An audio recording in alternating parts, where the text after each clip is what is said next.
The Charleston Heritage Gala was the crown jewel of the city's social calendar, a shimmering event where the old and new elite mingled beneath the soft glow of antique chandeliers. This year's venue was an opulent antebellum mansion, its white columns and sprawling gardens illuminated by hundreds of lanterns. The scent of magnolias hung heavy in the warm evening air, mingling with the distant hum of a string quartet. Evelyn Harper stepped from her car onto the gravel driveway, her emerald gown catching the light like dew on grass at sunrise. The dress, a bespoke creation that hugged her form with elegant precision, was chosen not for vanity, but for declaration. She had arrived, not as someone's ex-wife, but as a force in her own right. The soft murmur of conversation faltered as heads turned her way. Inside, Evelyn's heels clicked against the polished wooden floors as she entered the grand foyer. The room unfolded before her in a dazzling display of Charleston's finest, polished pearls, tailored suits, and the air of genteel sophistication only inherited wealth could project. Despite the lavish surroundings, Evelyn's presence commanded the attention of the room. She greeted a few familiar faces with polite nods, though she deliberately avoided lingering. Tonight was not about nostalgia, it was about new beginnings. "Evelyn, my dear." The melodic voice of Margaret Lancaster carried across the room. Margaret, a stalwart of Charleston's old money and Evelyn's most ardent supporter since the divorce, approached with a champagne flute in hand. Her silver hair was styled immaculately, and her smile radiated approval. "You've outdone yourself," Margaret said, her gaze sweeping over Evelyn's ensemble. "Jonathan won't know what hit him." Evelyn's expression didn't waver, though her grip on her clutch tightened imperceptibly. "I didn't come for him," she replied, her voice calm yet firm. "This is about me and the museum project." "Of course," Margaret replied, though her tone suggested she knew better. She leaned in conspiratorially. "Henry Barrington is here tonight. He's the key to funding the museum restoration. I suggest you introduce yourself." As if on cue, Margaret's attention shifted to a figure across the room. Henry Barrington stood near the grand staircase, his tall frame and tailored navy suit exuding effortless confidence. His reputation as a savvy investor and philanthropist preceded him, and he was exactly the kind of ally Evelyn needed. But before Evelyn could make her way to him, her composure was tested. From the corner of her eye, she caught a familiar figure entering the room. Jonathan Pierce, her ex-husband, stood near the entrance, his gaze scanning the crowd with the practiced ease of someone who had spent years commanding attention. And by his side was Anna Caldwell, the woman who had shattered Evelyn's world 6 months ago. Evelyn's heart clenched momentarily, but she forced her face to remain serene. She would not let them see her falter, not here, not tonight. Jonathan looked as polished as ever, his dark hair flecked with silver at the temples, a feature that once made him seem distinguished, but now felt calculated. His tuxedo, perfectly tailored, was a stark reminder of the life they had shared, impeccable, curated, and ultimately hollow. Anna Caldwell, on the other hand, was trying too hard. The young woman's scarlet gown clung to her like a second skin, daring yet desperate amidst the understated elegance of Charleston's elite. Her laughter rang too loud, her grip on Jonathan's arm too tight, as though she feared he might slip away. Evelyn almost pitied her. Almost. "Ah, Jonathan's brought his latest accessory," Margaret murmured under her breath, her sharp tone betraying a lifetime of social acumen. "Poor girl, she has no idea what she's signed up for." Evelyn smiled faintly, but said nothing. There was no need. The weight of their collective gaze did enough to shift the power dynamics in the room. Jonathan's sharp eyes scanned until they landed on her, and for a fleeting moment she saw his composure crack. Good, Evelyn thought. Let him feel it. Margaret nudged her gently. Henry's still waiting. Go, my dear. Show them what real grace looks like.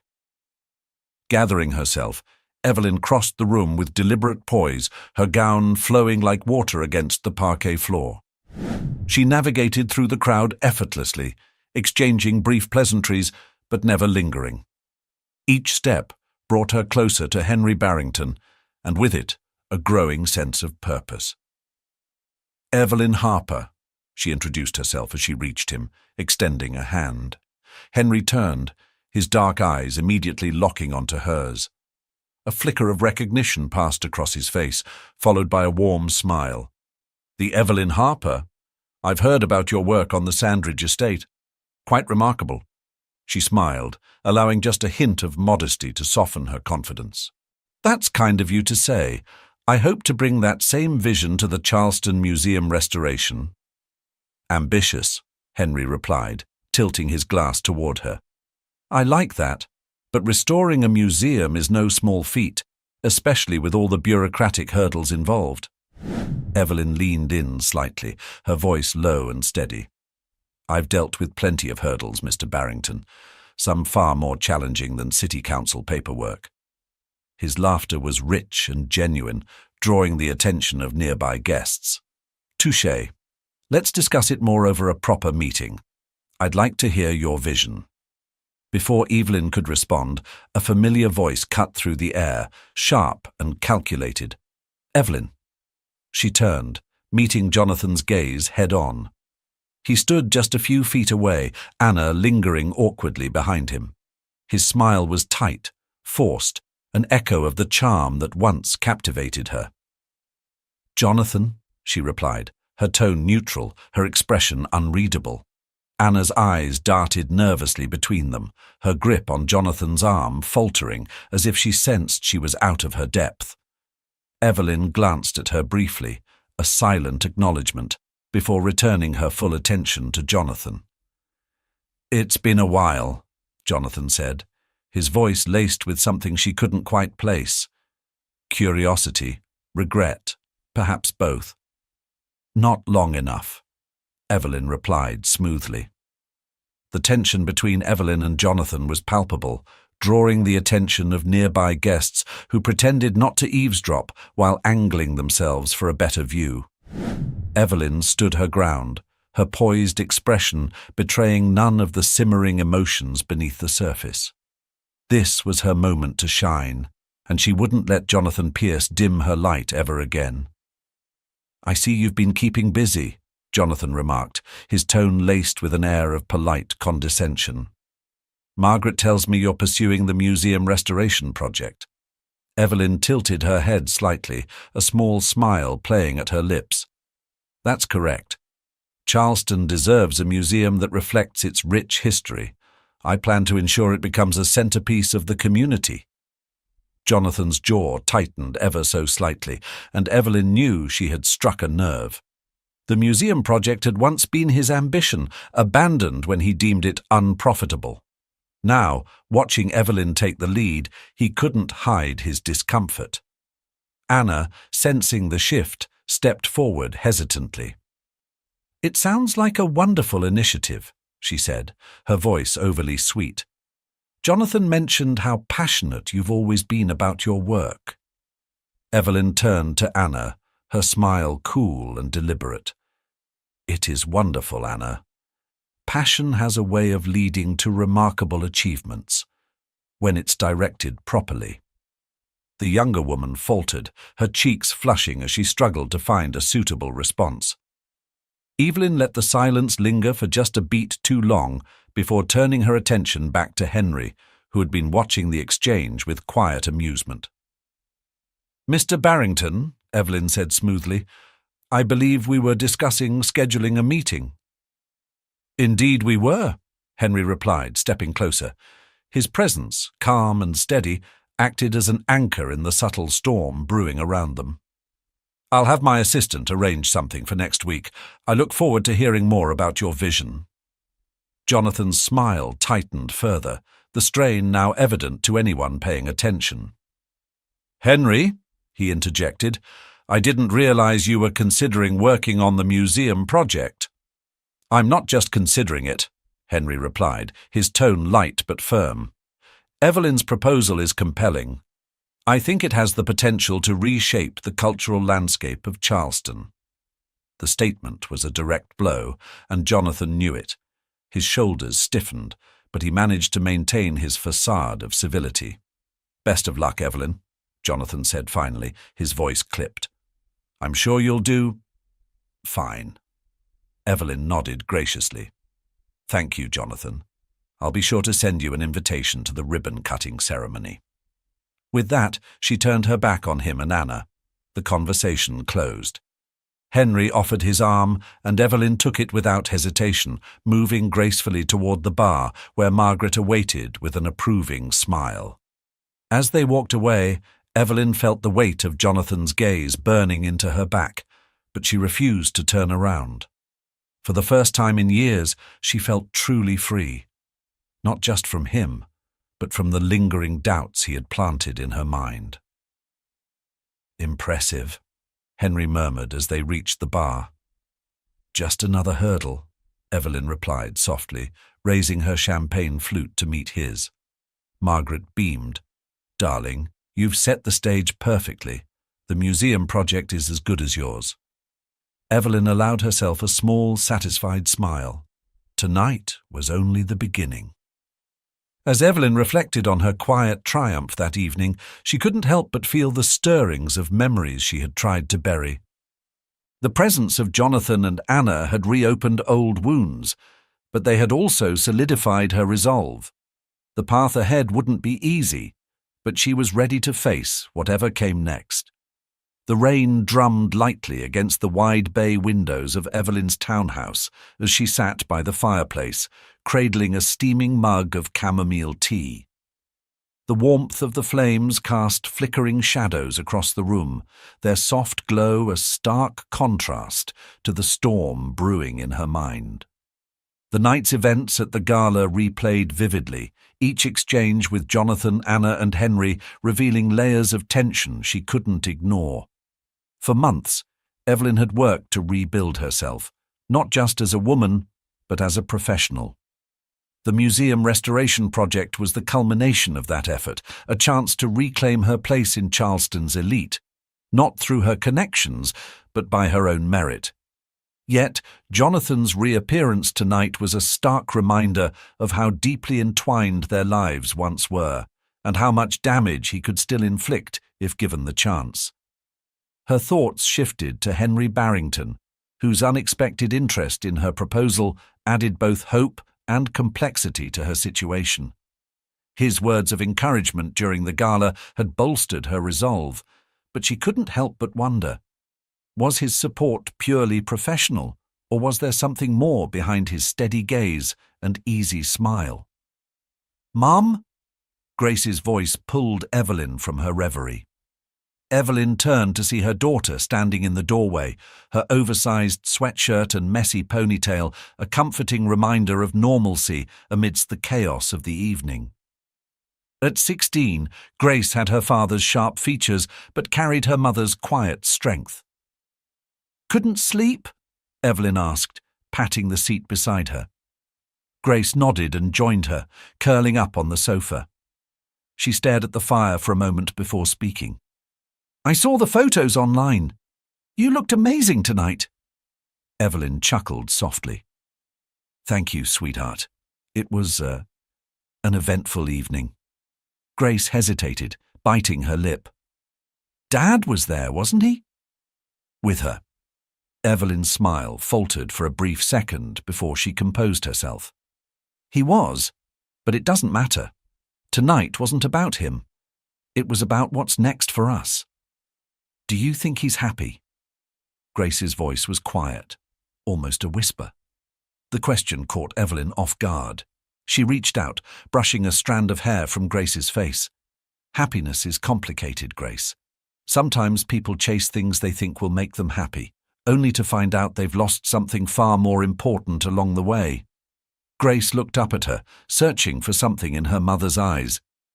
"Like us?" Evelyn took a deep breath. "Your father made his choices, and so did I. but I wouldn't trade what we have now for anything. We're stronger than we were before." Grace nodded, seeming to find comfort in her mother's words. She rested her head on Evelyn's shoulder, and for a moment the storm outside felt far away. But Evelyn knew the calm wouldn't last. Tomorrow would bring new challenges, calls to city officials, meetings with Henry, and the looming shadow of Jonathan's inevitable interference. Yet, as she held her daughter close, Evelyn felt a renewed sense of purpose. She had made it through the worst, and she wouldn't let anything or anyone derail her now. The morning arrived with the crisp clarity that often follows a storm, the sunlight piercing through the rain-streaked windows of Evelyn's townhouse. She stood in the kitchen, pouring herself a second cup of coffee as she reviewed her notes for the day. The meeting with Henry Barrington loomed large on her agenda, but it wasn't just logistics that occupied her thoughts. She needed to refine her pitch for the museum restoration, ensuring it highlighted not only the historical significance, but also the community impact. The ring of her phone broke the silence. Evelyn glanced at the screen. Margaret Lancaster. She answered, holding the phone between her ear and shoulder as she reached for a notepad. "Good morning, Margaret," Evelyn greeted. "I assume you've already heard the post-gala gossip?" Margaret's laugh was rich and unrestrained. "Oh, darling, it's all anyone can talk about. Your appearance was nothing short of triumphant. And let's not forget that exchange with Jonathan. A few of the old guard are still buzzing about it." Evelyn smirked, setting her mug down. "I wasn't looking to create a spectacle." "Of course not," Margaret said with mock innocence. "But these things have a way of working in your favour. Now tell me, are you ready for today's meeting with Henry?" "I believe so," Evelyn replied, glancing at her notes. "Though I suspect he'll have questions about the financial structure. I need to make sure I have compelling answers." "Henry is no fool," Margaret said. "He's thorough, but he admires vision. You'll do just fine. Besides, you've already made an impression. The museum board is keen to see your concept come to life." Evelyn allowed herself a brief moment of relief. Margaret's endorsement carried weight, and knowing she had an ally as influential as Margaret was a comfort. "Thank you, Margaret. I'll let you know how it goes." After hanging up, Evelyn headed to her home office, where a portfolio of her designs awaited. She ran her fingers over the textured pages, envisioning the transformation of the museum's neglected halls into a vibrant cultural hub. Each design element, natural lighting, community spaces, and locally inspired motifs, was a deliberate choice meant to connect the past with the present. The chime of the doorbell interrupted her thoughts. Evelyn frowned slightly, not expecting anyone this early. She opened the door to find Charles Whitman standing on her porch, his expression serious. "Charles," Evelyn said, surprised. "What brings you here?" "Can I come in?" "It's important," he replied, glancing around as if to ensure their conversation wouldn't be overheard. Evelyn stepped aside, motioning for him to enter. She led him to the sitting room, where he declined her offer of coffee, instead diving straight into the reason for his visit. "I heard rumblings last night," Charles began. "Jonathan's been reaching out to investors, trying to undermine your position with the museum board." Evelyn's stomach tightened, though her expression remained composed. "I expected as much. Did he say anything specific?" Charles nodded grimly. "He's suggesting that your designs are too ambitious, too costly, and that the project would be better managed under his leadership. He's already approached one of the key sponsors, but so far they haven't committed to him." Evelyn exhaled slowly, the anger simmering beneath her calm exterior. "Thank you for telling me, Charles. I assume this means he's also looking to outmaneuver me with the city council?" Charles leaned back, crossing his arms. "It's a safe bet. Jonathan's reputation has taken a hit, but he's still leveraging old connections. You'll need to counter this carefully." Evelyn nodded, her mind already racing through strategies. I appreciate the warning. If he wants to play this game, he'll find I'm more than prepared." Evelyn spent the next hour strategizing, fine-tuning her plans to counter Jonathan's interference. She refused to let his attempts to sabotage her project overshadow the progress she had made. Her designs were more than just blueprints. They represented a bold vision for Charleston's future, a vision rooted in inclusivity, education, and honoring the past without being confined by it. By the time she arrived at the downtown bistro where her meeting with Henry Barrington was scheduled, Evelyn was ready. The restaurant, a chic yet understated venue with exposed brick walls and sunlit windows, buzzed quietly with the sounds of early lunch service. Henry was already seated at a corner table, his expression as warm and composed as ever. "Evelyn," he greeted, standing to pull out her chair. "Thank you for meeting me here." "Thank you for the invitation," she replied, setting her portfolio beside her as she sat. "I appreciate the opportunity to discuss the project further." A waiter appeared, taking their orders, and within moments they were diving into the heart of the conversation. Evelyn opened her portfolio, presenting sketches and detailed plans for the museum restoration. "This design," she explained, pointing to a rendering of the central atrium, "incorporates elements of Charleston's architectural heritage while introducing modern, sustainable materials. The goal is to create a space that feels timeless yet innovative, drawing both locals and tourists." Henry studied the sketches with keen interest, nodding occasionally as Evelyn elaborated on the project's budget, potential revenue streams, and community benefits. His questions were insightful, probing not to undermine her, but to fully understand her vision. "Your plan is compelling," Henry said finally, closing the portfolio. "But I need to ask, are you prepared for resistance? This kind of project doesn't happen without opposition, and from what I've heard, Jonathan is already making moves to discredit you." Evelyn's jaw tightened, but she met his gaze steadily. "I expected as much. Jonathan has always underestimated me, and that's his mistake. My focus is on proving that this project is not just viable, but essential for Charleston." Henry smiled slightly, leaning back in his chair. "You've got grit, Evelyn. That's rare in this town. I'll tell you what, I'll commit to funding a significant portion of this project, but you'll need to secure additional backing from the museum board and other stakeholders. Can you do that?" "I can," Evelyn said confidently, "and with your support I'll have the leverage I need to bring the others on board." They shook hands, sealing the agreement, but as Evelyn left the restaurant, a sense of unease lingered. Jonathan's interference was more than a petty rivalry. It was a calculated effort to maintain control over the city's cultural narrative, and if she wasn't careful, he could still sway key players to his side. As Evelyn stepped into the bright midday sun, her phone buzzed in her handbag. She retrieved it, glancing at the screen. A text from Margaret. "Margaret, darling, you need to see this. Jonathan just announced a competing proposal for the museum project. He's calling for a board vote next week. Be ready." Evelyn paused, her fingers tightening around the phone. So, this was how he planned to play it. A direct challenge, designed to undermine her momentum. Good, Evelyn thought. Let him come. Her resolve hardened as she headed back to her car. She wouldn't just match Jonathan's efforts, she would surpass them. And in doing so, she would show Charleston once and for all who truly belonged at the helm of its cultural renaissance. Evelyn sat at her desk, a cup of untouched coffee growing cold beside her as she pored over the latest developments.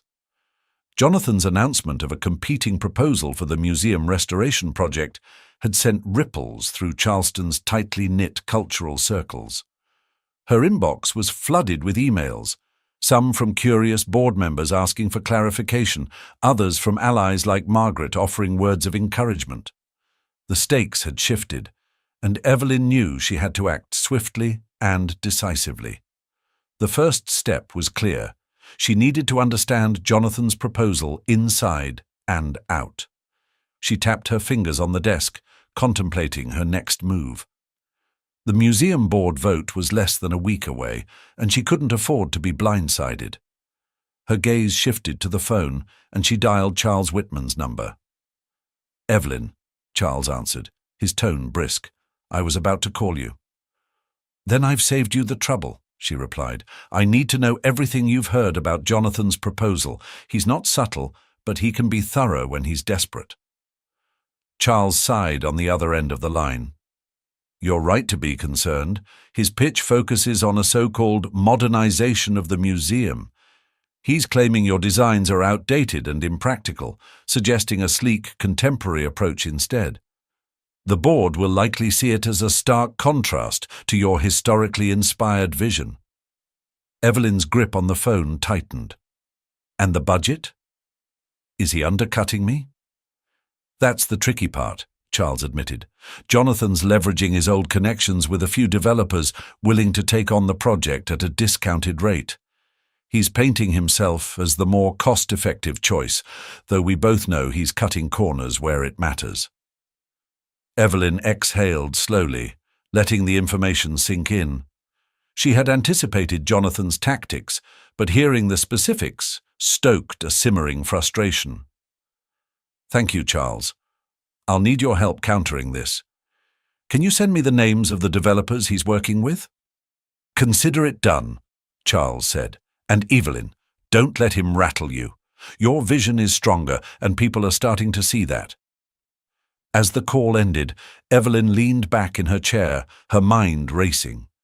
Jonathan's attempt to position himself as a modern savior of Charleston's cultural heritage was both audacious and insidious. But she wasn't about to let him manipulate the board with flashy promises and shallow designs. The chime of the doorbell interrupted her thoughts. She frowned, rising to answer it. When she opened the door, she found Margaret standing on the porch, impeccably dressed as always, with an expression of determined urgency. "Margaret," Evelyn said, stepping aside to let her in, "I wasn't expecting you." "My dear, when has Jonathan ever played fair?" Margaret replied, brushing past her into the sitting room. "I've just come from lunch with 2 board members. They're intrigued by Jonathan's proposal, but they're not entirely convinced. You still have a chance to sway them, but you'll need to move quickly." Evelyn followed her, sitting opposite her mentor. "What did they say?" Margaret leaned forward, her tone serious. "They want reassurance that your project is feasible. Jonathan is banking on the idea that you'll be seen as too ambitious, that your designs are more dream than reality. You need to show them that your vision isn't just inspiring, it's achievable." Evelyn nodded, the pieces of her strategy falling into place. "Then I'll give them proof. I'll bring in endorsements from experts, community leaders, and anyone else who can attest to the viability of my designs. If Jonathan wants a battle, he'll get one." Margaret smiled approvingly. "That's the spirit. Now, let's talk specifics.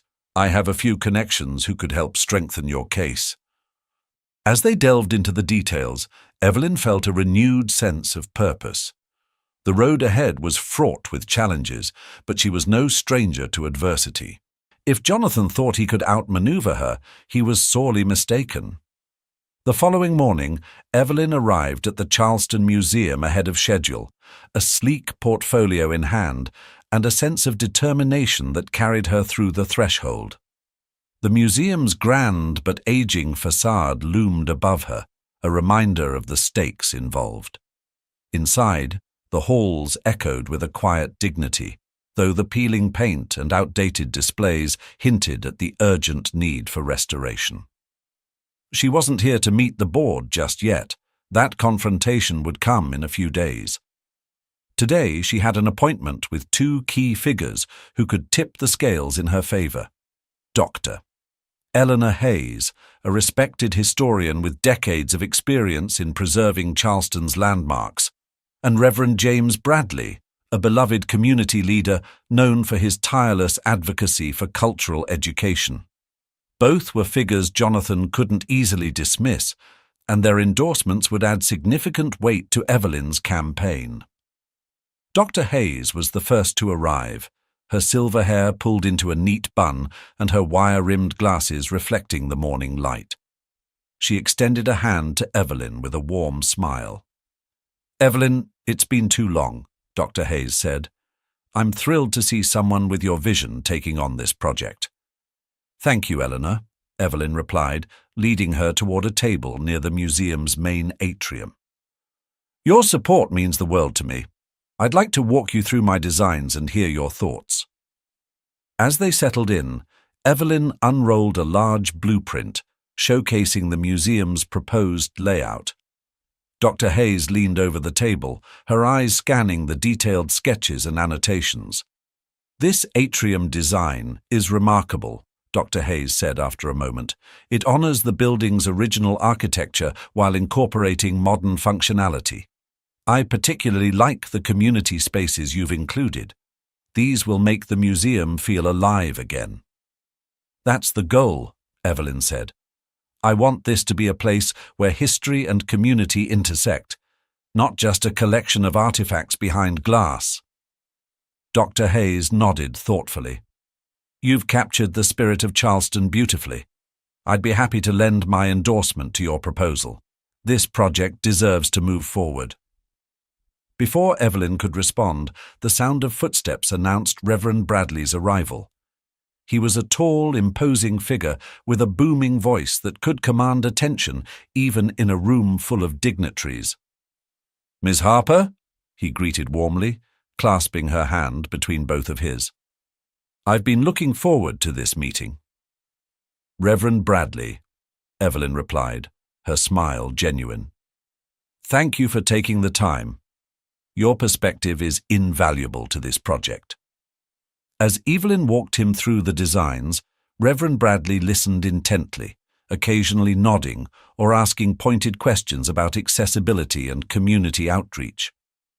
"This project isn't just about preserving the past," he said finally. "It's about ensuring our future generations have a space to connect with their heritage. That's a mission I can stand behind." Evelyn felt a swell of gratitude. "Thank you, Reverend. Your support means everything." With both endorsements secured, Evelyn left the museum feeling a renewed sense of momentum. But as she walked to her car, her phone buzzed with an incoming call. "Evelyn Harper," she answered, her voice brisk. "It's Charles," came the reply. His tone was tense, uncharacteristically so. "We've got a problem. Jonathan's hosting a private dinner tonight with 3 undecided board members. He's pulling out all the stops to secure their votes." Evelyn's grip on the phone tightened. "Of course he is," she muttered. "Thank you for letting me know. I'll handle it." Hanging up, she leaned against the car for a moment, the weight of the situation pressing down on her. Jonathan was relentless, but so was she. If he wanted to play dirty, she'd meet him head-on, but on her own terms. With the board vote looming and the stakes higher than ever, Evelyn's resolve hardened. She wasn't just fighting for a project, she was fighting for her legacy. Evelyn sat at her dining table late into the evening, the light from a single desk lamp casting long shadows across the room. The sound of the clock ticking echoed faintly as she reviewed her strategy for the upcoming days. She had spent hours reaching out to key community members, drafting responses to Jonathan's underhanded tactics, and solidifying her presentation for the museum board. Now she faced another challenge, the private dinner Jonathan was hosting. Her instinct was to crash the event, but she quickly dismissed the idea. Confronting him on his turf would only play into his hands, and she couldn't afford to be seen as impulsive or combative. Instead, she needed a plan that would overshadow his efforts while staying true to her own vision. As she pondered her options, her phone buzzed with a message from Margaret. "Margaret, just spoke with a contact at the dinner. Jonathan's promising the board members expedited results and low costs. Typical short-term bait. I've got an idea. Call me." Evelyn dialed Margaret immediately, the phone ringing only once before her friend picked up. "Evelyn, darling, you'll love this," Margaret began without preamble. "We need to pull the rug out from under Jonathan. Let's show the board what a true community-driven initiative looks like." Evelyn leaned back in her chair, intrigued. "I'm listening." "I've arranged for a local historian and a few prominent community leaders to visit the museum tomorrow morning," Margaret explained. "We'll film their testimonials about why your vision matters, real stories, real impact. Nothing staged, nothing fake. Then we'll circulate the video through social media and directly to the board members.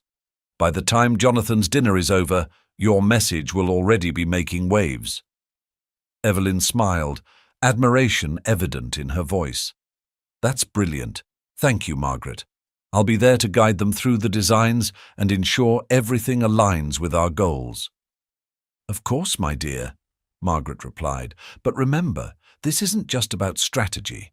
It's about showing the board that your plan resonates with the heart of Charleston, not just its pocketbooks." After ending the call, Evelyn felt a renewed sense of clarity.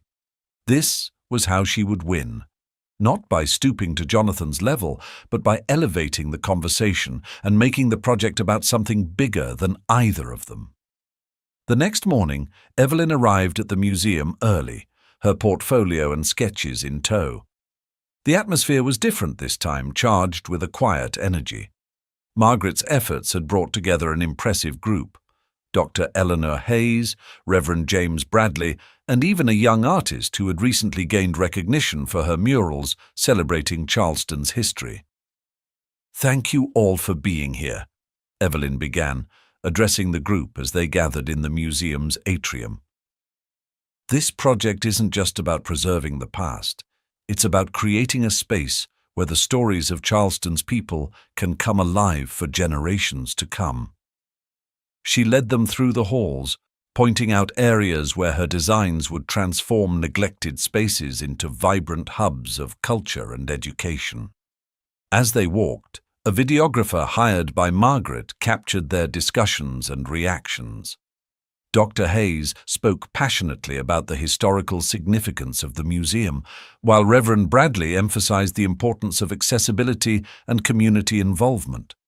The young artist added her perspective on how art could bring new life to the space, bridging the gap between tradition and innovation. By the time the tour ended, Evelyn felt a sense of accomplishment. The testimonials were heartfelt, authentic, and exactly what she needed to counter Jonathan's narrative. "Evelyn," Reverend Bradley said as the group prepared to leave, "you're not just restoring a building, you're restoring a sense of pride and belonging to this community. That's something no one can put a price on." His words stayed with her as she reviewed the footage later that afternoon. With Margaret's help, the video was edited and shared across social media platforms, tagging local influencers and community organizations. Within hours, the comments started pouring in, expressions of support, stories from residents who had personal connections to the museum, and even a few subtle digs at Jonathan's flashy but impersonal approach. As Evelyn monitored the growing buzz online, her phone buzzed with a message from Charles. "Charles, word is getting around. Jonathan's dinner isn't having the impact he hoped. The board is paying attention to your campaign." Evelyn exhaled a breath she hadn't realized she was holding. For the first time in days, she felt like the tide was turning in her favor. That evening, Evelyn settled into her armchair with a glass of wine, finally allowing herself a moment of quiet reflection. The day had been a whirlwind, but the energy and support she'd seen from the community reminded her why she had started this journey in the first place. The buzz around her campaign was growing, but she knew Jonathan wouldn't back down easily. He had always been relentless when his ego was on the line. Her phone buzzed on the coffee table, pulling her out of her thoughts. It was a call from Charles. "Charles," Evelyn answered, leaning forward. "What's the news?" "You've got momentum," he said without preamble. "The testimonials are spreading faster than we expected. Even some of Jonathan's usual allies are taking notice. But There's always a but, Evelyn interjected, her tone dry. Charles hesitated, then continued. Jonathan isn't retreating. He's planning to meet with the city council tomorrow morning behind closed doors. He's trying to lock in their support before the board vote. Evelyn set her glass down, the weight of the information sinking in. Do we know what he's offering them? Not yet, but I'd bet he's leaning on his connections and making promises he can't keep, Charles said. If he gets their backing, it could sway the board in his favor. Evelyn nodded slowly, her mind racing. Then I need to be there. If he's lobbying the council, I'll counter it with facts and integrity. Be careful, Evelyn, Charles warned. Jonathan knows how to play dirty, and he won't hesitate to pull you into the mud if it suits him. I'm not afraid of Jonathan, she replied, her voice steady. He can play his games, but I'll stand my ground. The call ended, and Evelyn began preparing for the confrontation. She gathered every piece of documentation she had: design plans, budget breakdowns, letters of endorsement, and community testimonials. Her approach would be transparent and professional, a direct contrast to Jonathan's backdoor dealings. The next morning, Evelyn arrived at City Hall just as Jonathan's meeting was getting underway. She walked purposefully through the marble halls, her heels clicking against the polished floor. At the entrance to the council chambers, she paused, taking a steadying breath before stepping inside. Jonathan was already seated at the long mahogany table, flanked by two of his developers. His expression hardened the moment he saw Evelyn, though he quickly masked it with a practiced smile. Evelyn, he said smoothly, rising to greet her. This is a surprise. She met his gaze evenly, her own smile cool and composed. Not as surprising as your sudden interest in transparency, she replied. The council members exchanged curious glances as Evelyn took a seat across from Jonathan. She placed her portfolio on the table, carefully arranging her materials before addressing the room. I understand that Jonathan has presented a proposal for the museum restoration, Evelyn began, her voice calm but firm. But I'd like to ensure the council has a clear understanding of all the options on the table. This project is too important to rush into decisions based on incomplete information. One of the council members, an older man with a weathered face and sharp eyes, leaned forward. We're always open to hearing more perspectives, Ms. Harper. Please go on. Evelyn launched into her presentation, outlining the financial sustainability of her proposal, the community partnerships she had secured, and the historical integrity her designs would preserve. She emphasized the long-term benefits, painting a vivid picture of how the museum could become a cultural centerpiece for Charleston. As she spoke, she noticed Jonathan shifting in his seat, his polished exterior cracking under the weight of her evidence. When she concluded, the room was silent for a moment, before the council members began nodding in agreement. That's a compelling case, Ms. Harper, the chairman said. We'll certainly take your input into consideration. Jonathan's jaw tightened, but he managed a tight smile. Of course, he said, his voice strained. It's always good to have diverse viewpoints. Evelyn held his gaze, unflinching. Indeed it is. As the meeting adjourned, Evelyn walked out of the chambers with her head held high. The battle wasn't over, but she had taken another crucial step forward. Jonathan had underestimated her resilience, and she intended to make sure he wouldn't have the chance to do so again. Evelyn sat in her office the next day, sunlight streaming through the large bay window and pooling on the floor. Despite the tension of the previous evening's council meeting, she felt a cautious sense of triumph.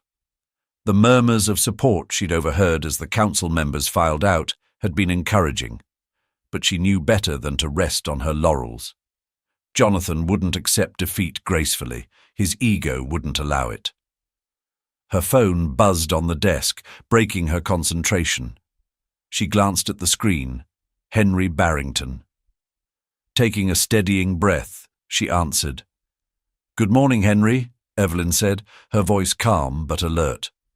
"Morning, Evelyn," Henry replied, his tone as composed as ever. "I've been following the developments. Word is you held your ground at City Hall." "I made my case," she replied, leaning back in her chair. "But Jonathan's influence runs deep. I need to ensure the board sees through his facade." "That's why I'm calling," Henry said. "I've had a conversation with one of the undecided board members this morning. They're torn, not because they doubt your vision, but because Jonathan's pitch is promising fast results. You need to show them that quality and sustainability trump quick fixes." Evelyn sighed softly. It was a familiar tactic of Jonathan's, appeal to the immediate, gloss over the long term. "I appreciate the insight, Henry. I'll address it during the presentation." "I know you will," Henry said. "And, Evelyn, don't underestimate the weight of public opinion. The response to your video campaign has been overwhelmingly positive. Keep that momentum going, and the board will have no choice but to take notice." After the call ended, Evelyn turned her attention to her presentation.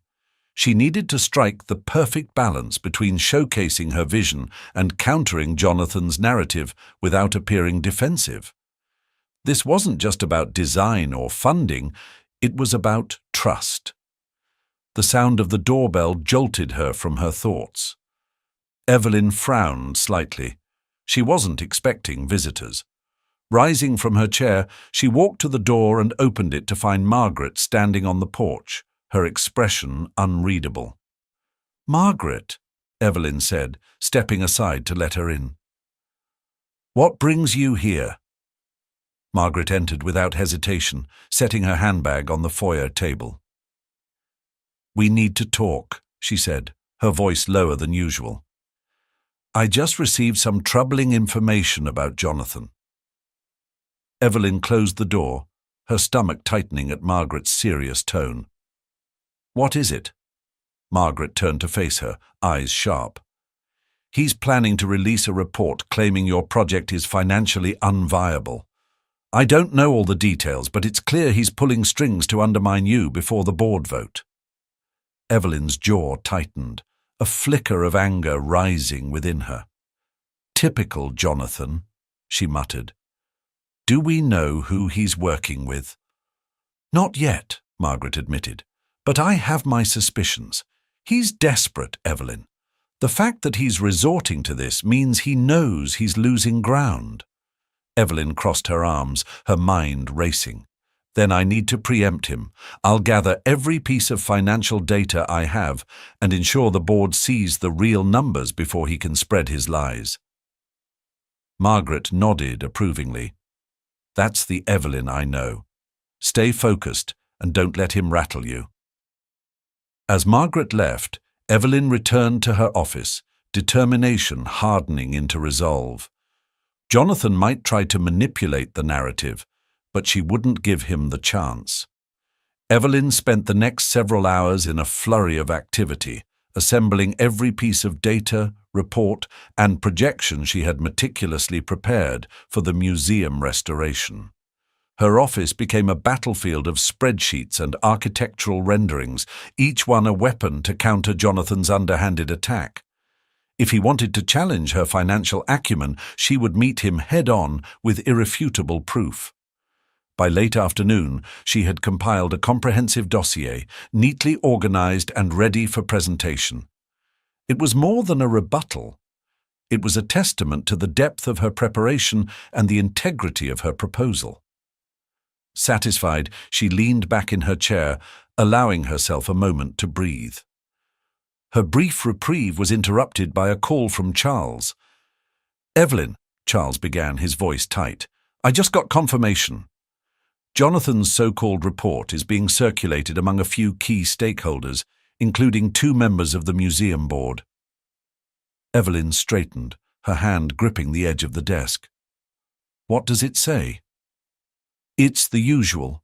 Claims that your budget is overly optimistic, that your designs are too ambitious, and that the project would face inevitable delays," Charles explained. He's framing himself as the safer, more reliable choice. Evelyn's jaw tightened, a familiar frustration bubbling to the surface. And people are actually buying it? Not everyone, Charles reassured her. But it's enough to create doubt, and that's all he needs. The board is cautious. They'll gravitate toward the option that feels less risky. Evelyn's mind raced, calculating her next move. I need to get ahead of this. If Jonathan's leveraging fear, I'll counter with facts and credibility. I figured you'd say that, Charles replied. That's why I've scheduled a private meeting for you tomorrow, with 3 undecided board members. It's your chance to address their concerns directly and set the record straight. Thank you, Charles, Evelyn said, her resolve hardening. I won't let this opportunity slip. The call ended, and Evelyn turned her attention back to her preparations. She refined her talking points, anticipating every possible question or objection the board members might raise. She knew she couldn't afford to merely defend herself. She needed to inspire confidence and remind them why her vision was worth fighting for.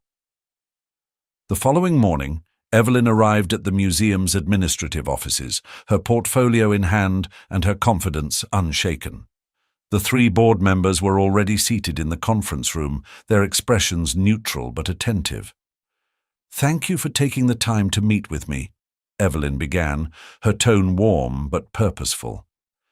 I know there's been a lot of information circulating about the museum project, and I'd like to ensure you have a clear and accurate understanding of what my proposal entails. She opened her portfolio, laying out detailed financial projections alongside testimonials from community leaders. This project isn't just a restoration, it's an investment in Charleston's future. My designs are rooted in preserving our history, but they also address modern needs, from sustainability to accessibility. And as for the budget, every figure you see here has been carefully vetted and backed by experts. The board members exchanged glances, their skepticism visibly easing as Evelyn continued. Her voice was steady, her passion unmistakable, as she painted a vivid picture of what the museum could become under her leadership. By the time she finished, the room was quiet, the weight of her words settling over the table. One of the board members, a sharp-eyed woman named Eleanor Phillips, finally broke the silence. Ms. Harper, she said, I'll admit I had reservations initially, but your presentation has addressed every concern I had. It's clear you've thought this through in a way that Jonathan hasn't. Another board member nodded in agreement. Your vision is compelling, and it's exactly what this museum needs. You've got my vote. Relief flooded through Evelyn, though she maintained her composure. Thank you, she said sincerely. I promise you won't regret this decision. As the meeting adjourned, Evelyn felt a renewed sense of momentum. Jonathan might have tried to undermine her, but she had reclaimed the narrative on her terms. Walking out of the building, she felt a quiet confidence settling over her. But as she reached her car, her phone buzzed with a new message. It was from Margaret. Margaret.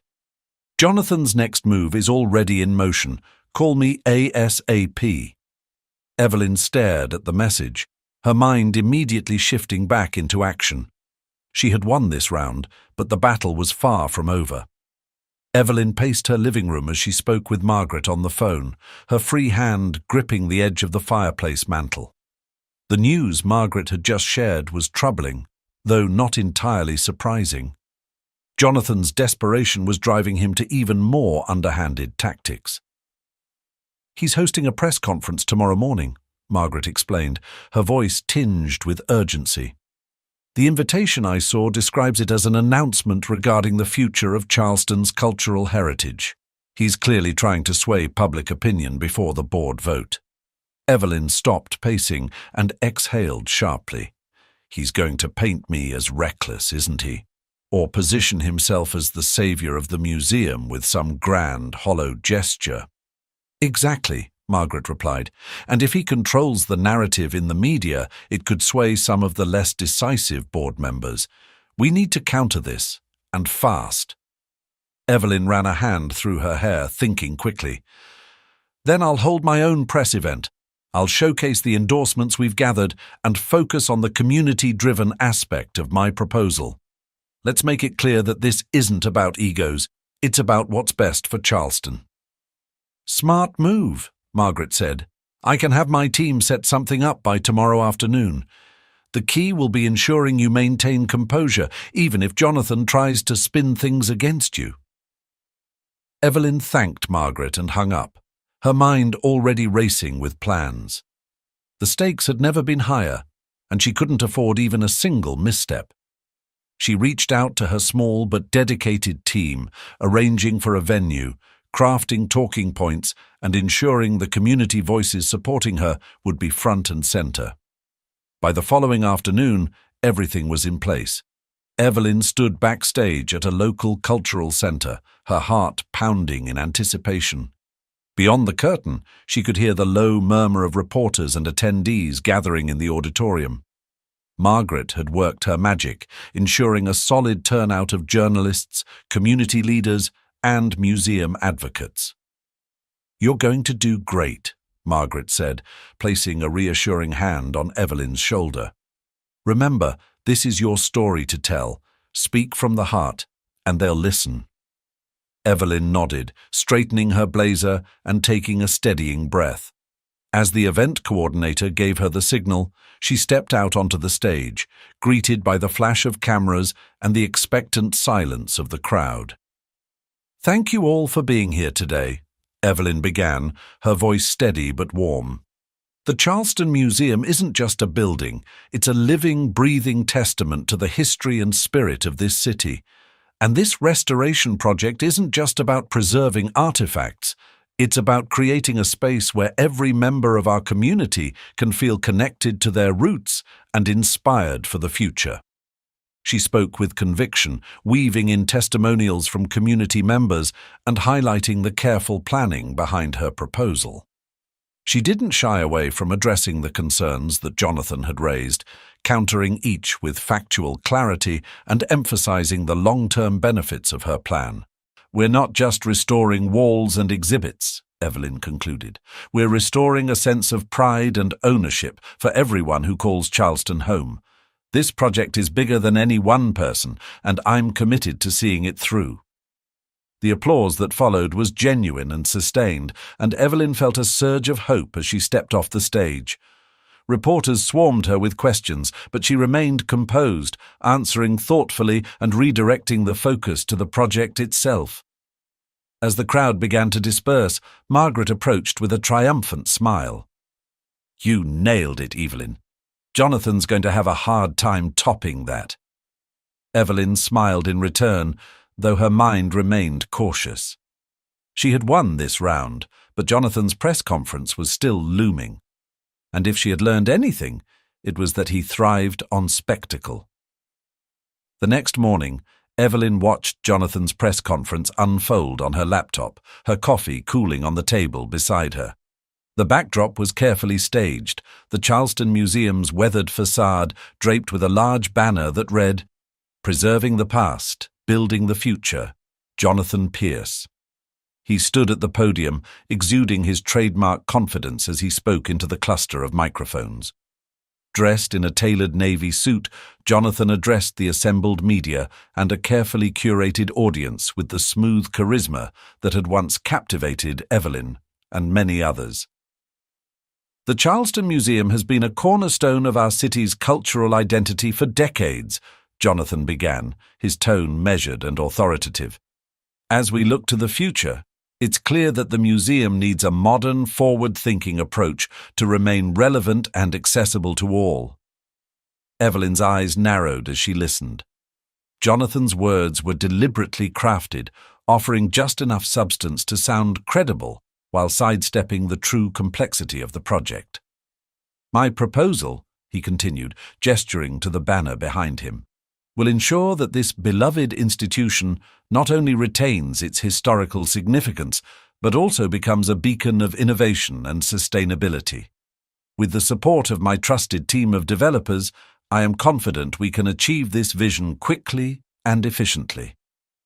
The applause from his audience was enthusiastic, though Evelyn couldn't help but notice the planted nature of the crowd. Familiar faces from Jonathan's inner circle filled the front rows, their approval almost theatrical in its intensity. "What about Evelyn Harper's proposal?" a reporter called out, cutting through the orchestrated applause. "How does your plan compare to hers?" Jonathan's smile tightened just slightly, though he recovered quickly.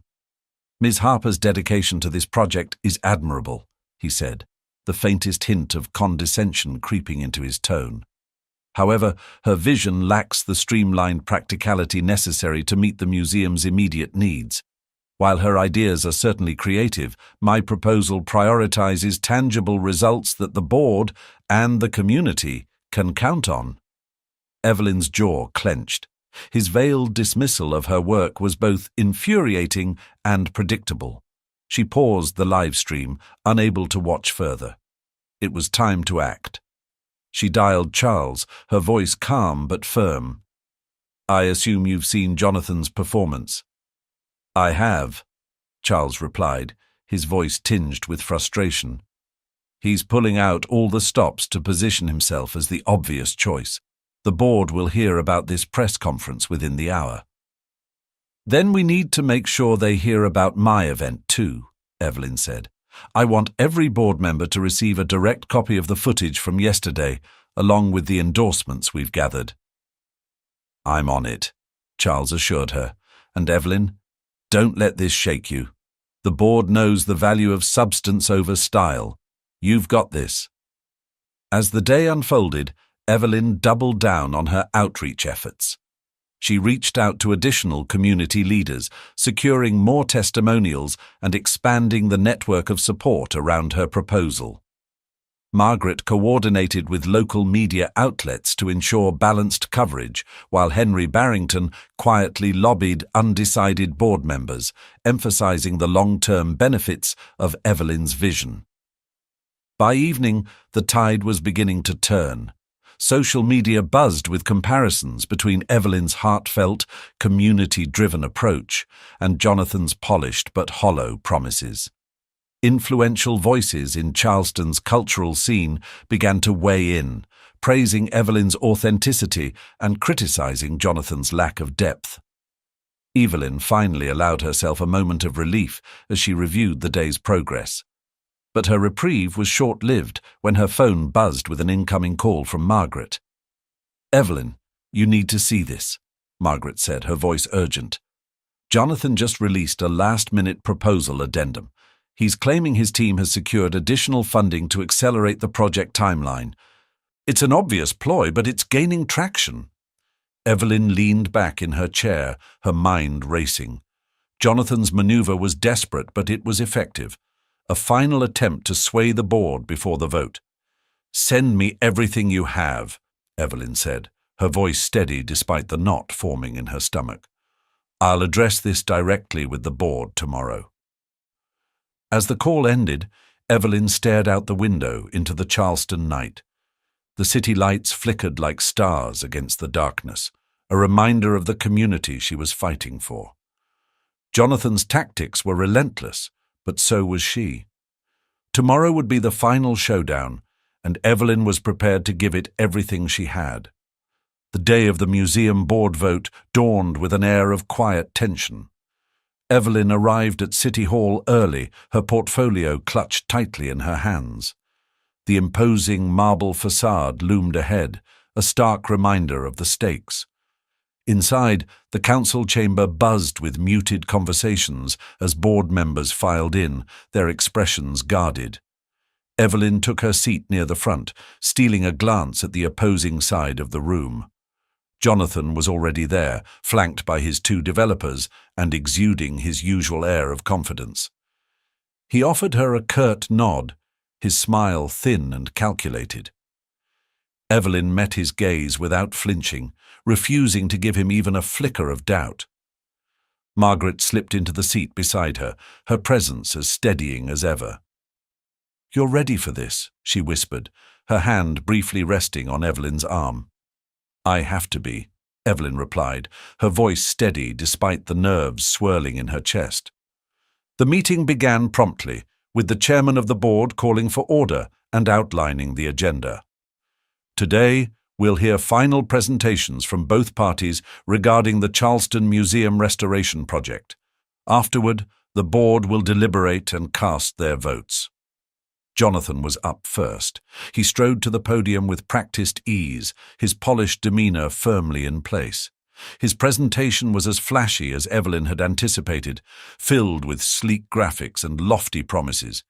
He emphasized speed and efficiency, painting Evelyn's designs as overly ambitious and impractical. While Ms. Harper's creativity is admirable, Jonathan concluded, his voice laced with faux sincerity, our city needs a solution that delivers results, not just dreams. Scattered murmurs rippled through the chamber as Jonathan returned to his seat, his expression smug. Evelyn took a deep breath, steadying herself as the chairman called her name. She rose from her seat, her heels clicking softly against the polished floor as she approached the podium. The room felt impossibly silent as she placed her portfolio on the stand and faced the board members.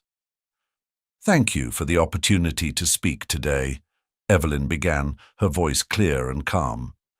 This project isn't just about restoring a building, it's about preserving the stories that define Charleston's identity. And it's about creating a space that inspires our community for generations to come. She presented her designs with precision, walking the board through each element and addressing every concern Jonathan had raised. She highlighted her endorsements from historians, community leaders, and sustainability experts, ensuring the board understood the depth of her planning. This is not a dream, Evelyn said firmly as she concluded. It's a vision grounded in practicality and driven by passion. And with your support, we can make it a reality. The room erupted in applause, this time genuine and unforced. Evelyn returned to her seat, her heart pounding but her resolve stronger than ever. The applause faded as the chairman called for a brief recess, giving the board members time to deliberate before casting their votes. Evelyn sat quietly, her hands clasped tightly in her lap.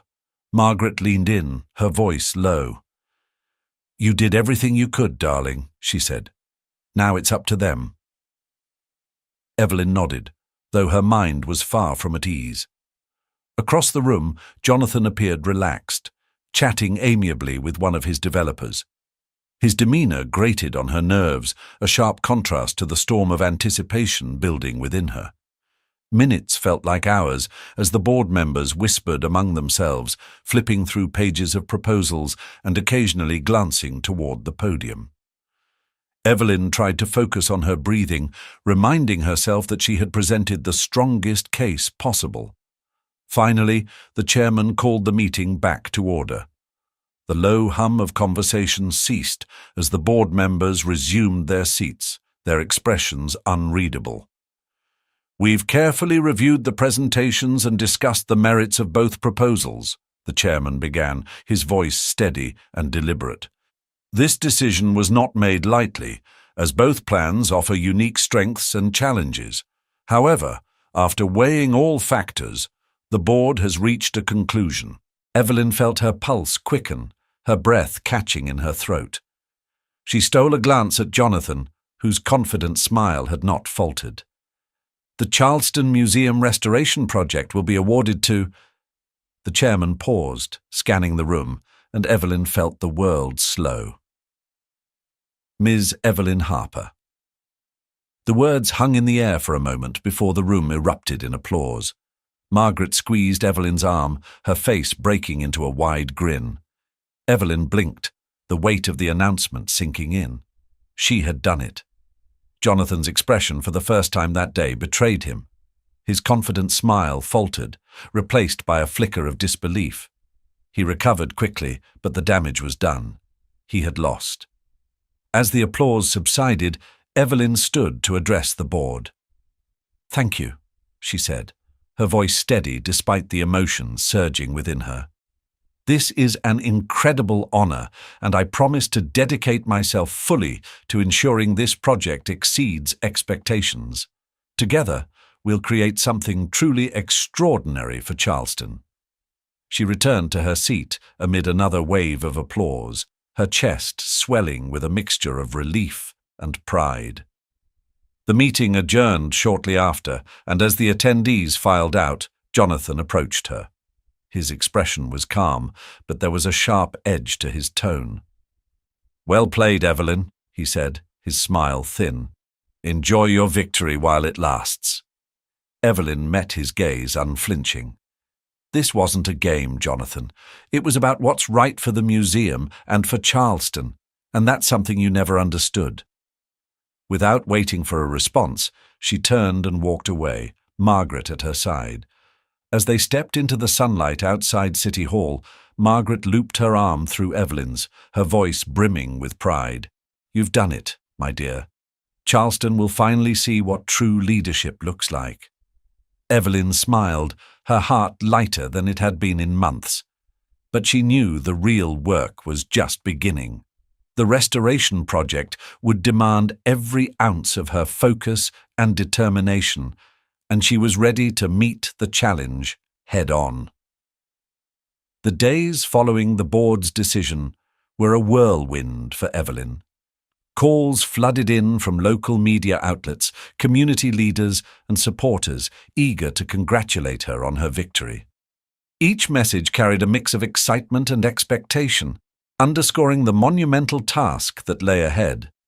Evelyn embraced the attention with humility, but her focus remained razor-sharp. Early one morning, she sat in her office, poring over her revised plans for the museum restoration.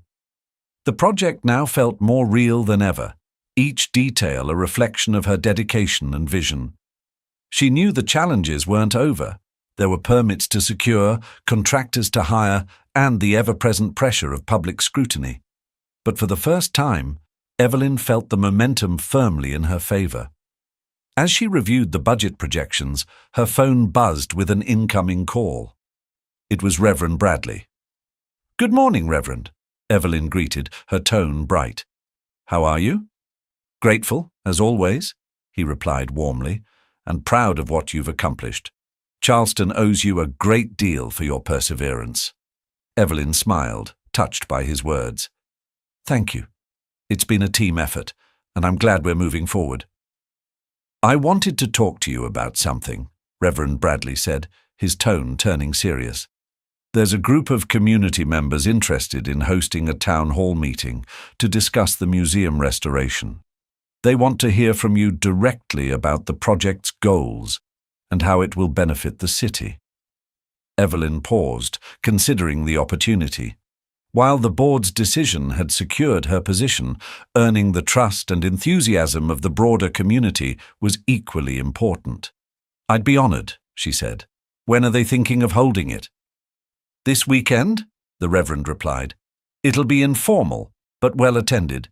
You'll have the chance to connect with a wide range of people, from local families to small business owners." "Perfect," Evelyn said, already making a mental note to adjust her schedule. "I'll prepare a presentation and ensure I'm ready to answer any questions they have." "Wonderful," Reverend Bradley said, his voice brightening. "I'll send you the details later today. Thank you, Evelyn. This will mean a lot to the community." As the call ended, Evelyn leaned back in her chair, feeling a renewed sense of purpose. The town hall meeting was more than just an opportunity to share her vision.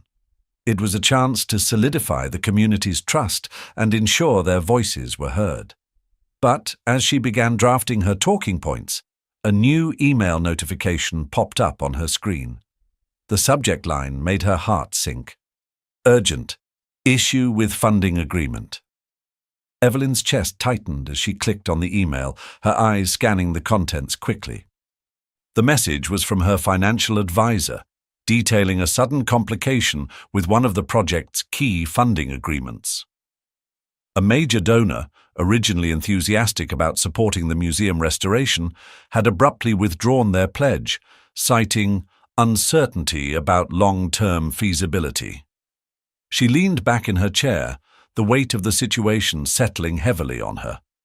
This wasn't just a financial setback, it was a potential ripple effect that could undermine other aspects of the project, if not addressed swiftly. Evelyn's mind raced with questions. Was this donor genuinely concerned, or was Jonathan's influence lurking behind this sudden change of heart? Her phone buzzed on the desk. It was Margaret. "Margaret," Evelyn said as she picked up, trying to keep her voice steady. "I just got some troubling news. One of our major donors has pulled out." "I heard," Margaret replied, her voice tense but measured. "It's the Winthrop Foundation, isn't it?"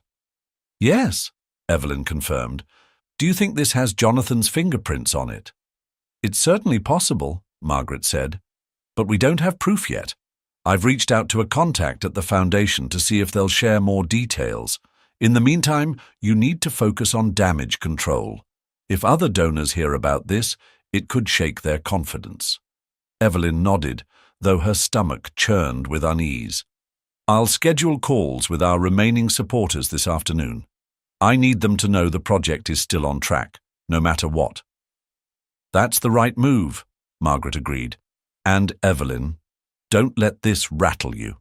Every great endeavor faces obstacles, and this is just another one you'll overcome." Evelyn thanked Margaret and ended the call, determination taking the place of doubt. She spent the next several hours reaching out to her network, reaffirming their commitments and sharing updates on the project's progress. While most of the donors expressed continued support, a few voiced concerns, reminding her just how fragile their trust could be. By evening, she had secured enough reassurances to stabilize the immediate situation, but the Winthrop Foundation's withdrawal still loomed over her plans. As she sat alone in her office, the hum of the city outside providing faint background noise, her phone buzzed again. This time, it was a message from Charles. "Jonathan just met with Winthrop's board. Rumor is, he's pitching his revised proposal as a safer alternative. Thought you should know." Evelyn stared at the screen, a surge of anger rising in her chest. Jonathan's interference was no longer subtle, it was blatant, and now it wasn't just her project he was jeopardizing, it was the trust of the people who believed in her. She took a deep breath, steeling herself. The town hall meeting this weekend would now be more important than ever. It wouldn't just be about sharing her vision. It would be about proving, once and for all, that her dedication to the museum and the community was unwavering. Evelyn closed her laptop and rose from her desk, her resolve firm. If Jonathan wanted a fight, he would get one. But this time, she would make sure the community saw the truth, no matter how hard he tried to obscure it. The auditorium of the local community center was packed, every seat filled, and the aisles lined with people eager to hear about the future of Charleston's most iconic museum. Evelyn stood backstage, peering out from behind the curtain as murmurs of anticipation filled the air. The town hall meeting had garnered far more attention than she had expected, a clear sign that the community cared deeply about the restoration project. Margaret appeared beside her, holding a clipboard and wearing a reassuring smile. "It's a full house," she said. "This is your moment, Evelyn. Show them why you're the right person for this." Evelyn nodded, adjusting the microphone clipped to her blazer. Despite her preparation, a flicker of nerves gnawed at her, but as she took a deep breath, she reminded herself of the stakes, not just for her project, but for the city itself. The host stepped onto the stage, tapping the microphone to get the crowd's attention. "Thank you all for coming," he began. "Tonight we'll hear directly from Evelyn Harper about her vision for the Charleston Museum restoration. Afterward, there will be time for questions and open discussion. Please join me in welcoming Ms. Harper." The room erupted in applause as Evelyn stepped onto the stage. The brightness of the overhead lights was blinding at first, but she quickly focused on the faces in the crowd, She spotted Reverend Bradley sitting in the front row, his presence a comforting anchor amid the sea of expectant eyes. "Good evening," Evelyn began, her voice steady and clear.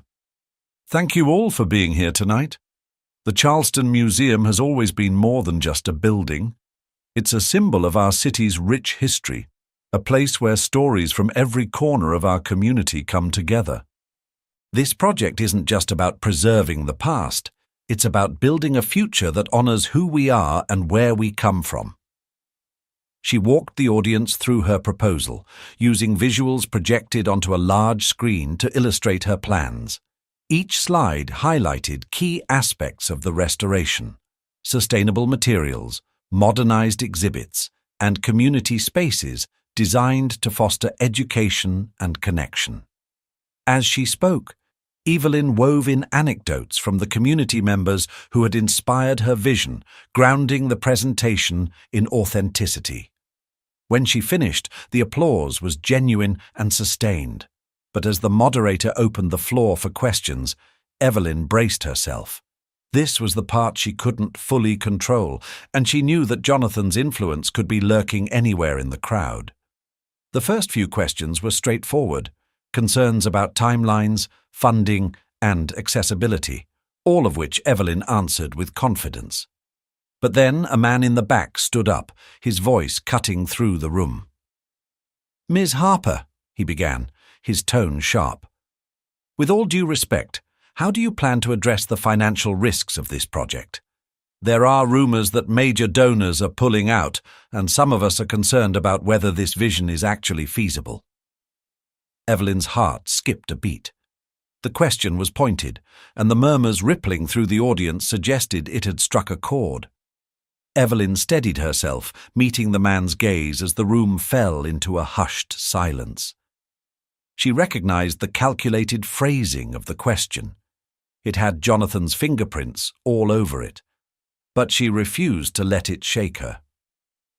"Thank you for your question," she said, her tone calm and deliberate. "Transparency is key to the success of this project, so let me address this directly. While it's true that one donor recently withdrew their pledge, the majority of our supporters remain fully committed, and I've already taken steps to secure additional funding, ensuring that the project remains financially stable." She gestured toward the projection screen, where a new slide appeared displaying a detailed budget breakdown. "This isn't just a passion project. Every aspect of this proposal has been carefully vetted and planned to ensure sustainability. Our focus isn't on cutting corners for short-term gain, it's on creating something lasting for Charleston." The audience murmured, some nodding in approval. Evelyn glanced at Reverend Bradley, who gave her an encouraging smile, and she continued, her voice gaining strength. "I also want to emphasize that this project isn't just about money. It's about people. It's about creating a space where every member of our community feels represented and valued. And that's why I'm here tonight, to listen to your concerns and make sure this restoration reflects the needs of everyone in Charleston." The man who had asked the question seemed momentarily disarmed, but before he could respond, another hand shot up from the middle of the crowd. This time, it was a young woman, her voice trembling slightly as she spoke. "Ms. Harper, I'm an artist, and I've been following your proposal closely," she said. "I love your vision for making the museum more inclusive. But how can local creators like me get involved in the process? Will there be opportunities for us to contribute?" Evelyn smiled, grateful for the shift in tone. "Absolutely," she said.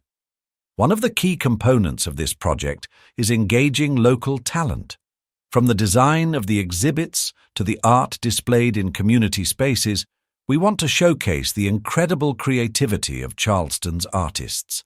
I'd be happy to connect with you after tonight's event to discuss how you can participate." The woman beamed, and the mood in the room visibly lifted. More questions followed, most of them constructive and genuine, giving Evelyn the chance to reinforce her message and deepen her connection with the audience. As the event drew to a close, Evelyn stepped down from the stage to mingle with attendees. She shook hands, listened to stories, and answered lingering questions, feeling a renewed sense of purpose with each conversation. But as the crowd thinned, Evelyn caught sight of a familiar figure lingering near the exit. Jonathan. He wasn't alone. One of his developers stood beside him, clearly taking mental notes. Evelyn's stomach tightened, but she refused to let his presence unnerve her. Jonathan approached with his trademark smirk, his tone laced with false civility. "Quite the performance, Evelyn. You certainly know how to charm a crowd." Evelyn met his gaze, her expression unyielding. "It's not about charm, Jonathan. It's about doing the right thing for this city." "Of course," he said smoothly, though the slight edge in his voice betrayed him. "I just hope you're prepared for what comes next. The board vote was one thing, but seeing this project through? That's a whole different challenge." Evelyn squared her shoulders. "I've never been more ready, and if you think your games are going to stop me, you're wasting your time." Jonathan chuckled, but it was hollow. "We'll see." With that, he turned and left, his footsteps echoing through the now empty hall. Evelyn watched him go, her resolve only hardening. She wasn't just fighting for a project anymore, she was fighting for the integrity of everything she had built.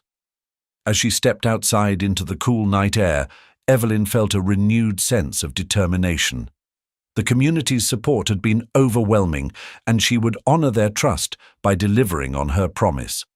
Jonathan might have more tricks up his sleeve, but she was ready for whatever came next. The week following the town hall meeting was a whirlwind of activity for Evelyn. The positive response from the community had given her campaign new momentum, but the pressure to deliver was mounting. Meetings with contractors, calls with donors, and late-night planning sessions filled her days, leaving little room for rest. Despite the exhaustion, she felt a growing sense of accomplishment. One afternoon, as she finalized the schedule for the restoration's first phase, her assistant knocked softly on the door. "Ms. Harper," the young woman said, her tone hesitant, "you might want to see this." Evelyn looked up, a flicker of concern crossing her face. "What is it?" Her assistant handed her a tablet, the screen displaying a breaking news headline. "Jonathan Pierce challenges museum restoration plan, claims mismanagement and lack of transparency."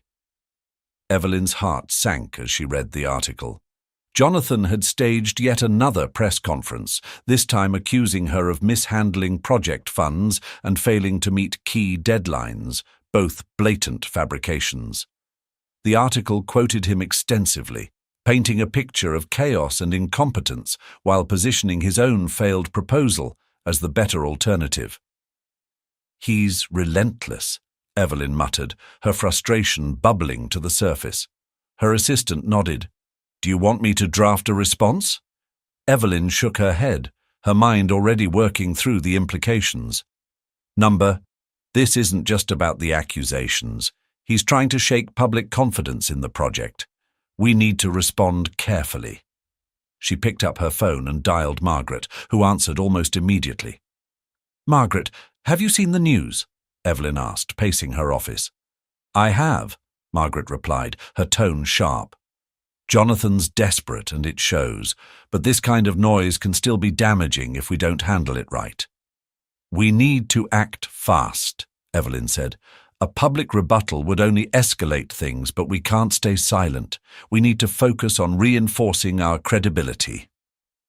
"I agree," Margaret said.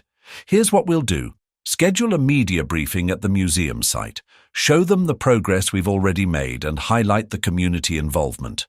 Let the facts speak for themselves." Evelyn nodded, already picturing the scene. "I'll reach out to Reverend Bradley and Dr. Hayes. Their voices will carry weight." "Good," Margaret said. "And Evelyn, don't let him rattle you. He's lashing out because he knows he's losing." As the call ended, Evelyn felt a renewed sense of determination. She had faced Jonathan's tactics before, and she would face them again. This time, however, she would use his attack as an opportunity to showcase the strength of her vision. 2 days later, Evelyn stood at the museum site, the morning sun casting a golden glow over the historic building's facade. The media briefing had been meticulously planned, with every detail designed to counter Jonathan's accusations without directly engaging him. The atmosphere was professional but inviting, with reporters mingling alongside community leaders and museum staff. A podium had been set up near the museum's entrance, flanked by posters showcasing Evelyn's designs and progress updates on the restoration. Behind her, scaffolding and construction equipment were visible, a tangible sign that work was already underway. Margaret stood nearby, giving a few final instructions to the event staff. Reverend Bradley and Dr. Hayes were in attendance, along with several local artists and historians who had become key advocates for the project. Evelyn felt a rush of gratitude for their support as she stepped up to the podium. "Good morning, everyone," she began, her voice clear and confident. "Thank you for joining us here today. The Charleston Museum is more than just a building. It's a living testament to our city's history and culture, and today I'm proud to share the progress we've made toward bringing this incredible space back to life." She gestured toward the posters beside her, detailing the restoration's phased timeline and key milestones. "As you can see, we've already begun work on preserving the museum's original architecture, while incorporating modern elements that will make it more accessible and engaging for visitors of all ages. This is a project that reflects the spirit of Charleston itself, honoring our past while looking toward the future." Evelyn didn't shy away from addressing the controversy directly. There have been questions raised recently about the feasibility and management of this project. Let me be clear, every decision we've made has been guided by transparency, accountability, and a commitment to excellence. Our funding is secure, our timeline is realistic, and our community's involvement is stronger than ever. She paused, letting her words sink in before continuing. "But don't just take my word for it. I'd like to invite some of our partners to speak about their experiences with this project and why it matters to them." Reverend Bradley was the first to step forward, his deep voice resonating through the crowd.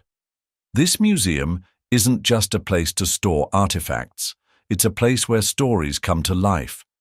Evelyn's vision isn't about making a quick profit or cutting corners. It's about creating a legacy that will inspire generations to come." Dr. Hayes followed, her words equally powerful. "As a historian, I've seen too many restoration projects lose sight of their purpose. What Evelyn has done here is different. She's built a plan that respects the integrity of the museum while ensuring it remains relevant in a changing world. This is the kind of leadership Charleston needs." The crowd erupted in applause, and Evelyn felt a wave of relief and pride. As she looked out at the gathering, she noticed the reporters scribbling notes and snapping photos, their expressions a mix of interest and approval. When the briefing ended, Evelyn stayed to answer questions from the press. The tone was largely positive, with reporters focusing on the restoration's progress and the endorsements from key community figures. It was exactly the narrative shift she had hoped for. As the crowd began to disperse, Margaret approached, her smile wide and triumphant. "You handled that beautifully, Evelyn. Jonathan's going to have a hard time spinning this one in his favor."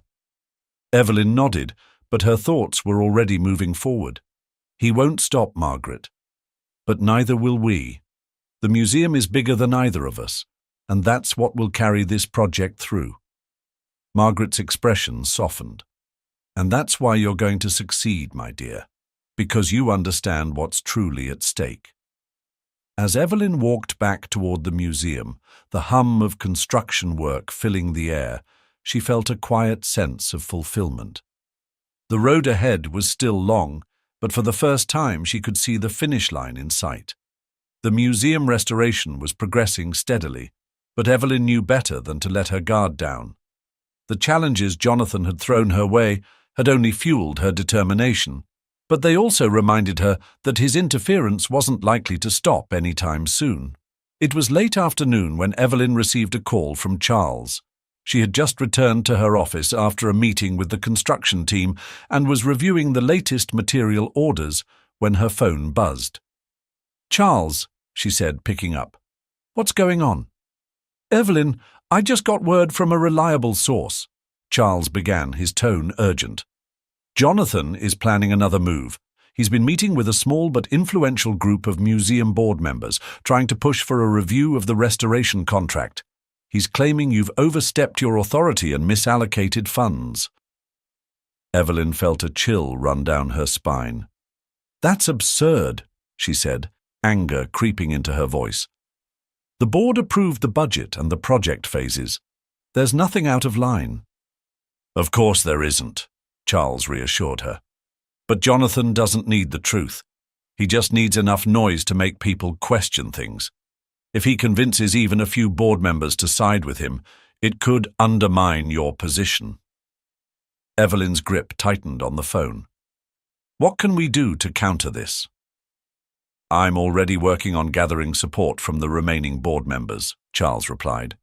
"But you need to address this head-on.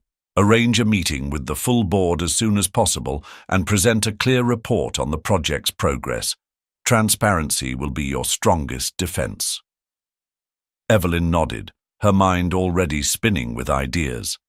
"I'll start preparing immediately. Thank you for the heads up, Charles." After hanging up, Evelyn wasted no time. She called her assistant and instructed her to schedule an emergency board meeting for the following week. She then spent the rest of the evening compiling every relevant document: financial statements, construction updates, timelines, and testimonials from key community leaders. Each piece of information was meticulously organized, leaving no room for misinterpretation. As night fell, Evelyn leaned back in her chair, exhaustion tugging at her. The stakes were higher than ever, but she refused to let Jonathan's manipulations derail her. This wasn't just about defending herself, it was about protecting the integrity of the project and the trust the community had placed in her. The following morning, Evelyn arrived at the museum site to find Reverend Bradley waiting for her. His presence was a welcome surprise, and she smiled as she approached him. "Reverend," she said, extending a hand, "what brings you here?" "I heard about Jonathan's latest stunt," he replied, his tone firm.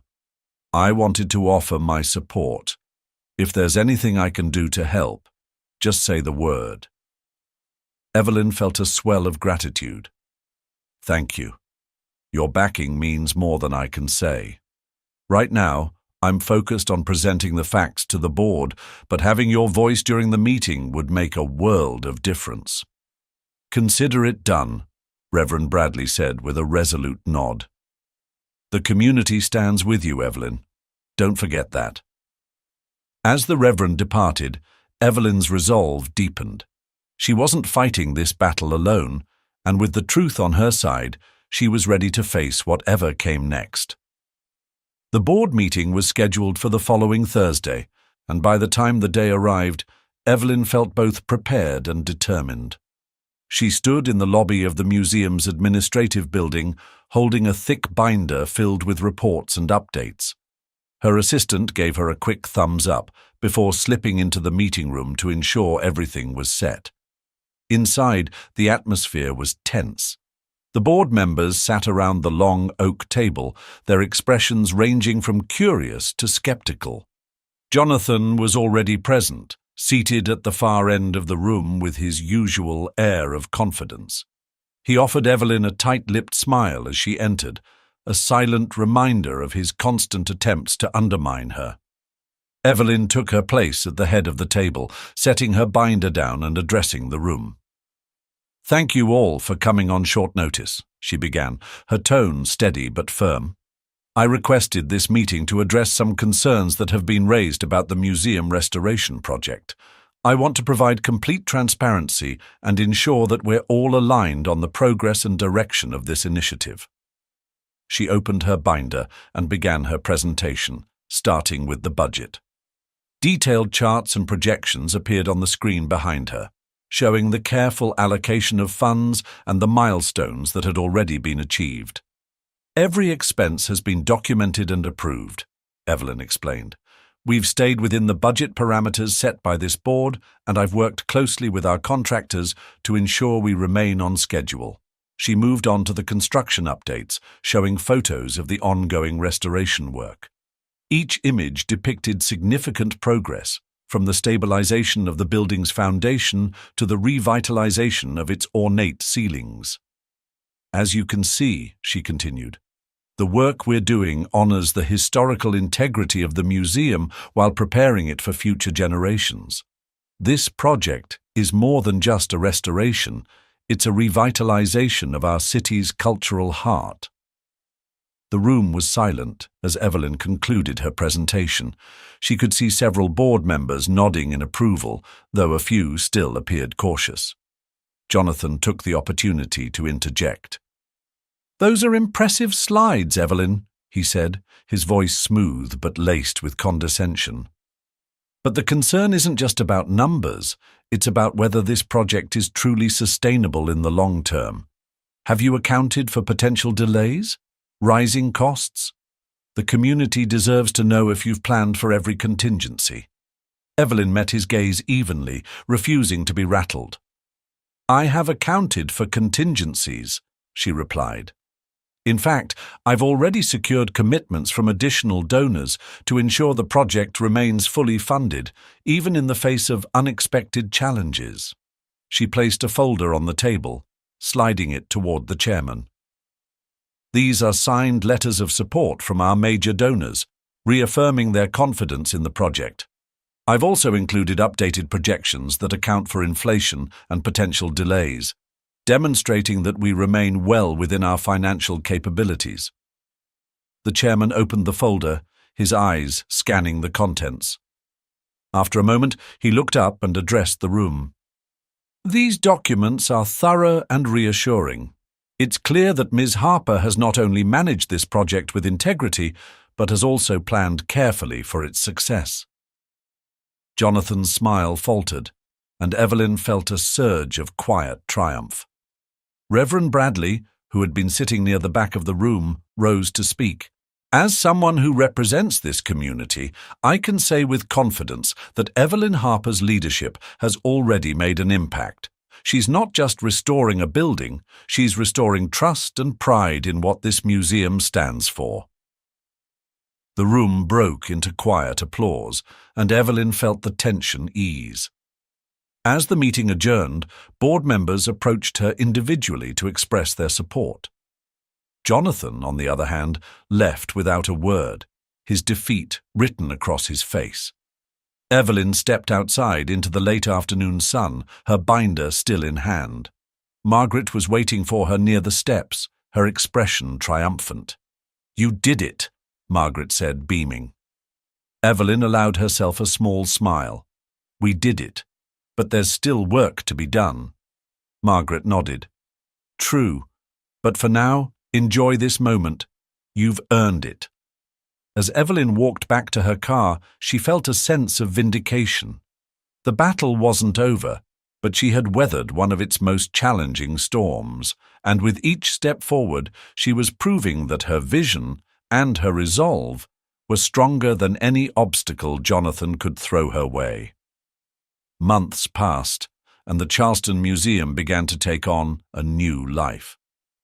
The restoration was nearing completion, and the once dilapidated building now stood as a beacon of hope and progress in the heart of the city.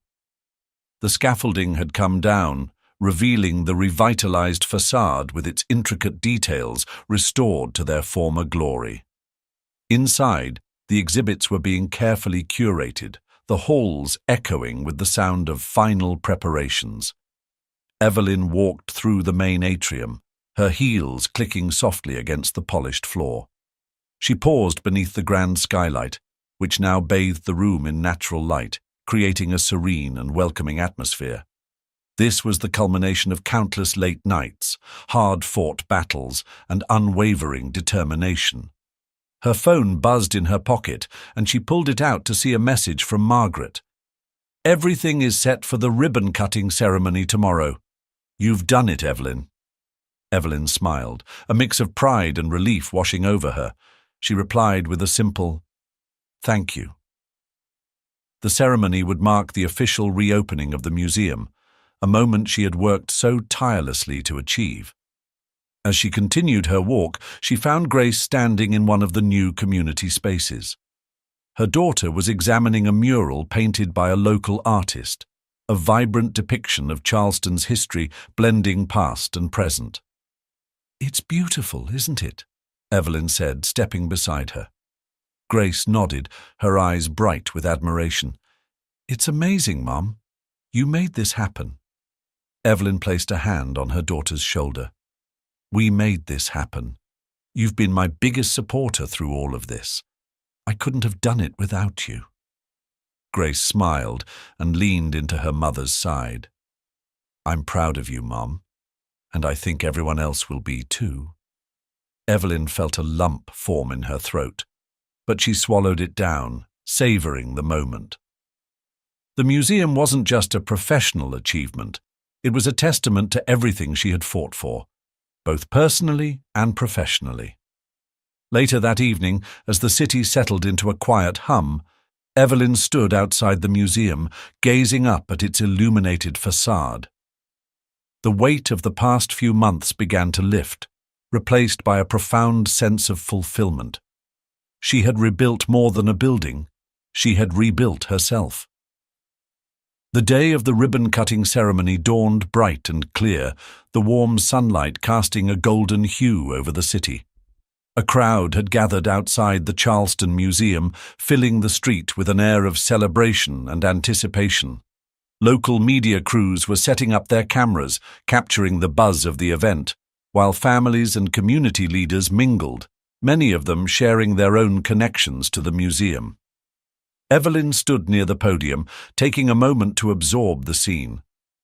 The past few months had tested her in ways she hadn't imagined, but the sight before her made it all worthwhile. Margaret approached, a glass of sparkling water in hand. "You've drawn quite the crowd," Margaret said, a twinkle of pride in her eyes. "This city is here because of you, Evelyn." Evelyn smiled, her heart full. "They're here because this museum belongs to them. I just helped remind them of that." As the ceremony began, the mayor stepped up to the podium to deliver a speech. He praised Evelyn's vision and leadership, calling the museum restoration a triumph for Charleston. The applause that followed was thunderous, and when the mayor invited Evelyn to speak, the crowd quieted in anticipation. Evelyn stepped forward, her voice steady as she addressed the gathering. "This museum has always been more than just a building. It's a place where our city's stories come to life, a place where history, culture, and community come together. This restoration was not about one person or one vision. It was about all of us, about preserving something that belongs to Charleston's past while creating something for its future." She paused, her gaze sweeping over the crowd. "There were challenges along the way, and there were moments when I doubted myself. But every time I felt uncertain, I thought of all of you, the people who believed in this project and stood by it, even when it wasn't easy. This museum belongs to all of us, and I am so proud to celebrate its rebirth with you today." The applause that followed was deafening. Evelyn turned to Grace, who stood in the front row, clapping with a proud smile. Reverend Bradley and Dr. Hayes were there as well, their faces beaming with approval. Even Charles and Henry had taken a rare break from their busy schedules to attend. The mayor handed Evelyn the oversized scissors, and she walked to the ceremonial ribbon stretched across the museum's entrance. As the crowd counted down, Evelyn felt a wave of emotion, a culmination of all the struggles, triumphs, and moments of growth that had brought her to this point. With a swift snip, the ribbon fell, and the crowd erupted in cheers. The doors to the museum opened, inviting the city to step inside and experience the transformation. As the crowd began to flow into the building, Evelyn lingered outside for a moment, watching the joy and excitement on everyone's faces.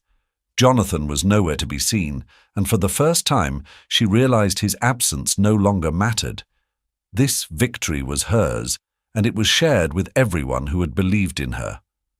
Margaret joined her, slipping an arm around Evelyn's shoulder. "So, what's next for the unstoppable Evelyn Harper?" Evelyn smiled, her gaze fixed on the bustling scene before her. "Whatever comes next, I know I'm ready for it." And with that, Evelyn stepped into the museum, surrounded by laughter, stories, and the vibrant hum of a community she had helped bring together.